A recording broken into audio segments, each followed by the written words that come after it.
Hi YouTube fam, welcome back to my channel. It's your lady Winari. How is everybody doing? So today we're going to be talking about the 7th-year itch in a marriage. I'm going to tell you what some common concerns and issues are at that stage in your marriage and what some of the solutions that you can actually try in your home. If this interests you, please keep on watching. At the 7th year of marriage, I also call it the see finish year of marriage. See finish it's a pidgin term, meaning that we already know each other and it's like there's no more respect there. It's just like, I know you, you know me, you're my guy, I'm your girl. That's it. Like there's no more sexy going on and there's no more illusion and just, like you're not feeling yourself anymore like you used to in the past. You're not dating each other anymore. So some of the issues some couples will actually run into, I have a list here. It can get boring. It can get boring. Too much familiarity. Familiarity is good, however, too much of it is not the best. Lack of intimacy. Notice I didn't say sex, I said intimacy because those are two different things. Sex and intimacy, they're two different things, okay? You can have one without the other, okay? But in marriage, you need both of them, okay? Falling into a slump or a mundane routine whereby every single day you know exactly what your day will look like, what's going to happen. It's so predictable. There's no more adventure, there's no more surprises. It's just a routine and it gets boring and it gets a slump. Feeling neglected. Sometimes in your marriage, at the 7th year of marriage, you might feel like your spouse doesn't listen to you anymore. They take you for granted. They are not, especially for us women, we like, even at 7th year, when we still dress like nice and we look good, I still want my man to tell me, baby, you're looking hot, or vice versa. If my husband gets a new haircut, he still wants me, even after so many years of being together, he still wants me to say, baby, you look good. So little things like that causes a little bit of friction in the relationship, okay? Now, another issue that some couples will run into is minimizing each other's concern. Minimizing each other's concern. So every little thing that happens, you just say, oh, it's not a big deal.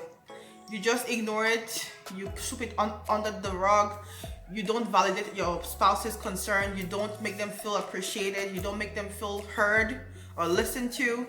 Little things like that can become annoying at the 7th year of marriage, okay? Wanting too much alone time. Now, I'm an advocate for alone time. I had a video where I went to the movies by myself. I am an advocate for alone time. However, funny thing, I love my alone time because I don't really like people around me, but I like my husband around me. That's the difference.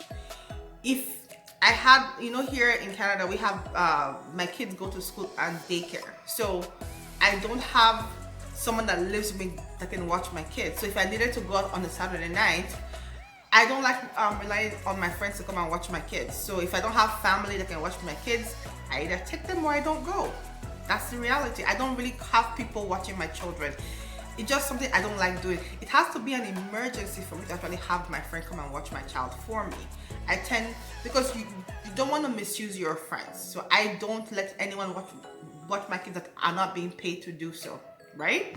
So because of that, we do tend to spend alone time. So I will tell my husband, you have a break this week, you can go out. He doesn't really go anywhere, but we'll just say he doesn't really go anywhere. He's a home body. Whenever we need a break from each other, or whenever I want to go out, he will watch the kids and I can go out by myself, right? So, but if I had my way, I want him to go out with me. I want him there experiencing those fun times with me. The point is, if I have the option to have a live-in care or a babysitter that I can trust with my children, I would absolutely love my man to experience anything I'm experiencing by myself with him. That's just how I am. I love his company. I don't like people around me, but that does not include my spouse, right? So also at the 7th year of marriage, everything irritates you.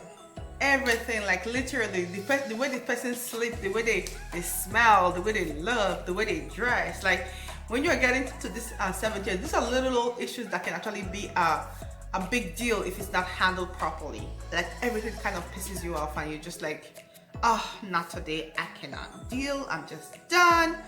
Things like that, right? Also, some people actually tend to have divorce fantasies, meaning that they actually imagine their lives without their spouse as a single mom or a single dad. That's unhealthy, guys. You should never have a divorce fantasy.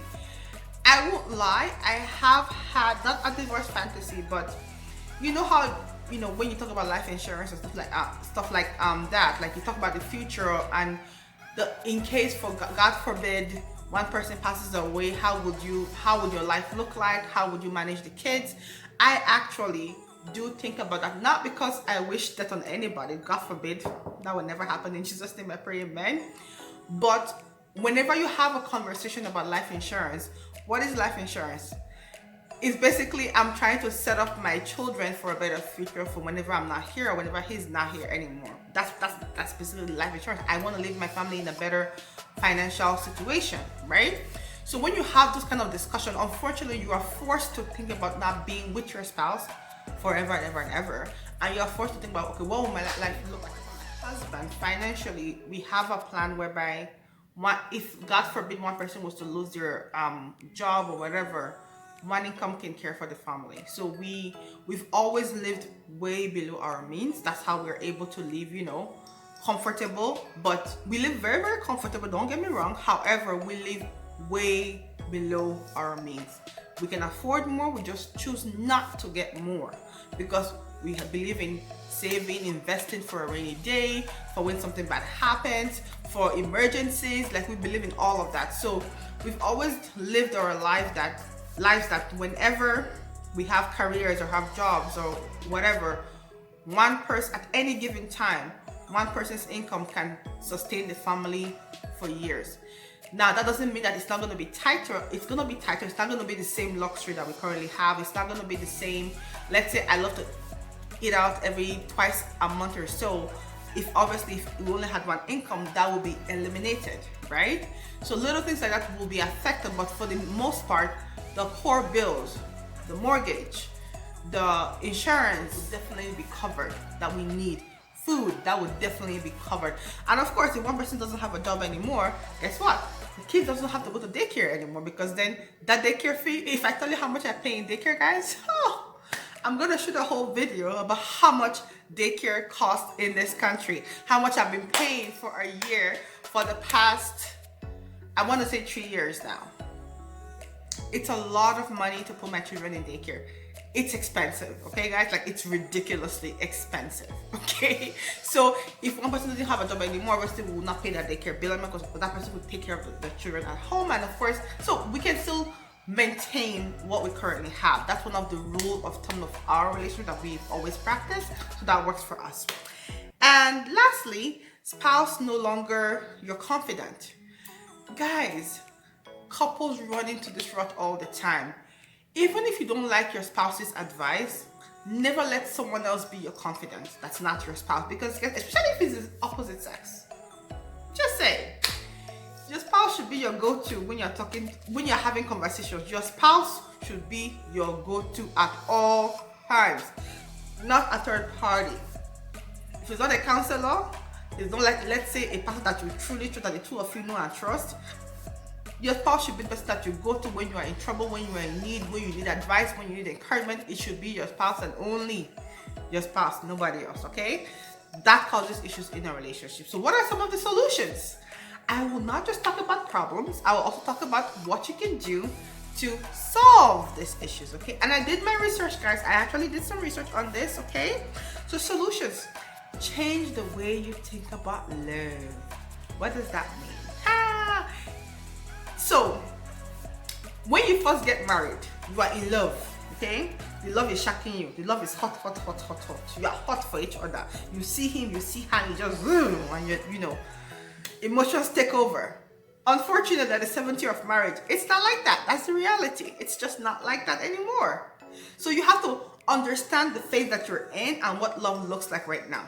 You know you love each other. You know you can trust each other. Unfortunately, it's not going to be the 1 year first time in love when you're all over each other. It's just not gonna guys, to be realistic guys, it's not gonna be like that. That's just the reality of relationship. So please listen, change the way you think about love, because it's going to be different. It's not gonna be the same, okay? Sex might change, and that's okay. Yes, 17, I would assume you already have a couple of children. You know how when you are newly married, you can do it on the kitchen and the living room, on the parlor, with kids, it will change. That's the reality of it. You might only get to do it only at night when you're in your bed. That's the reality of it, okay? That's just the reality. You might not be adventurous because someone can walk in on you at any time. However, guess what, guys? When you go on vacation by yourselves, you can do role playing, you can do all kinds of things. But my point is that when you do have children, unfortunately, it's not going to be the same like it was the first year. It will be better, but it's just going to be more planned. It's not going to be as spontaneous as it used to be. You have to be intentional about doing it, okay? Intentionality matters, okay? Next, create your happy individually. This is vital for any couple, for any relationship. You need to find happiness within yourself for it to radiate through you outwardly, okay? What does that mean? You cannot always rely on your spouse to make you happy, to bring you happiness, to fulfill all your needs. That's unrealistic, guys, okay? If you're in a relationship, 7th year, you gotta find your own happy girl or guy that's watching me right now. You gotta figure out what makes you happy, how you're gonna achieve it, as long as it's healthy, of course. You have to be happy within yourself and figure out how to get there. It's important, okay? You also experience life together, do your best to do more date nights. Involve them in your date. Like, if you love to run, involve your spouse to let's go run together. What there is experiencing together, okay? Because you can be together, but technically on your phones, on your tablets, on the TV, apart from each other, and you're in the same room. I have seen couples gone to the movies, gone to a restaurant, and they're on their phone. They're not physically there together. So when I say experience together, like life together, I mean shut out the outside world and focus on you and you only. And well, you meaning us, the two people in the relationship, okay? Next, do not compare yourself to other couples. Muy importante, okay? Do not compare yourself to other couples, because this will be the death of your relationship, okay? This will end it. I will tell people all the time, I promise you, whatever we show you out there is what we want you to see. It is. Sometimes you could just fight with your spouse in the hands, and you go to church and you're holding hands. Whatever couple show you is what they want you to see. Unless you know this couple, you know them. Even when you know a couple, even when you know them so well, you will never truly know someone unless you live in their house. Okay? So my point is, don't always think the grass is greener elsewhere. Oh my gosh, he's so attentive. He pulls out the chair for her. That is their relationship. That's it. But if that's what you want in your relationship, there's a way to communicate that to your spouse. That's respectful, So do not compare your relationship with someone else, because I promise you guys, you will be upset, you'll be mad, you'll be unfulfilled, and it will never be enough, okay? So don't do that. No one is perfect. We only show you what we want you to see. That's it. That's it. And communicate, compromise, and counseling. So these 3 points, all I've said, if you're able to communicate with your spouse, you can rekindle your love again. If you're able to compromise, meaning that, okay, you want to go out 4 times a month, well, that's once a week. The spouse said we can afford that. How about we do twice a month? That's a compromise right there. If you want to basically explain yourself to your spouse, tell them what you're looking for, communicate, guys. I cannot stress how much communication is important. And when I say communicate, it means you speak, you quiet your mouth, you shut your mouth down, you zip, listen to what the person is saying, and vice versa. That's how communication works. It's a 2-way street. You have to speak and then listen for someone else's feedback, right? So it's important. And then build your romance, guys. Rekindle the spark that first brought you guys together as a couple. Important, okay? And then try something new and appreciate the little things that you have in your relationship, guys. Little things could be he bought you a $1 chocolate bar just because I want chocolate bar right now, so I'm thinking of that. Okay, it could be the little things. He bought you your phone, or he bought you a pet. I don't know, whatever floats your boat. Appreciate the little gestures that your spouse does. If they, load the dishwasher, if they made you breakfast in bed, if they let's say your chore is to cook on Saturdays and he decided to cook for you that day. So guys, in conclusion, guys, appreciate the little things in your relationship. Okay, and that will be all for this video. Thank you for watching. It's your lady Winari. Please like, share, comment, subscribe. I beg you, let us grow. We have 39 subscribers. Remember, our goal this year is to get to 100 subscribers. That's it. Not even 1,000, 100. 100. That's it, guys. So please help me get there. Okay, watch out for the next video of the 10th year of marriage. That will be the ending of this series. Okay, so thank you so much for watching.